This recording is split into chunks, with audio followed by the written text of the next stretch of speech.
Eks inimesed, kui kindlustuslepingud sõlmivad, siis tihtipeale jäävad nad selle kindlustusseltsi juurde päris kauaks, aga võib-olla inimene ei tea, et olukorrad muutuvad, asjaolud muutuvad ja meil ka ilm muutub, läheb talve peale üle.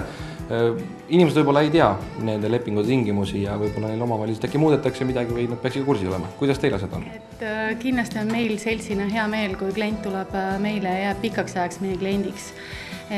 Selle nimel oleme ka meie oma tingimusi muutnud. Alates 1. novembrist oleme lisanud oma kaskotootesse autoabi, mis enne talve tulekut kindlasti on klientidele suureks abiks ja rõõmuks. Siin eelmised talved on näidanud, et väga palju tegelikult on sellised juhtumid, kus kliendid jäävad lumme kinni, ei ole need akud just kõige paremad külma ilmaga, kütus saab otsa. Mida iganes õnnetusi võib ettenägematud olukordades esineda, siis autoabi on suureks abiks. Ja see ei ole ka ainult see nüüd, et tõesti tuleb mingi tehnik kohale ja aitab hädast välja nüüd konkreetselt tuues näiteks 5 liitrit kütust, vaid ka abistab selles, et kui on auto täis inimesi kuskile teel olnud, et ta viib ka need sihtkohta, need inimesed toimetab ära, et sõit ei jää katki selle tagajärjel.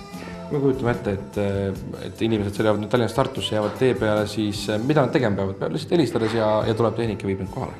Just, et oleme teinud selle hästi mugavaks, et meie üks ja sama number, lühinumber 1526 ja sellele helistades saab nii selle autoabi teenusega kõik oma mured lahendatud. Nagu me räägime nüüd lepingu tingimustest, kas peab selleks ise eraldi midagi tegema või ei pea klient muret tundma, on tal see juba automaatselt olemas?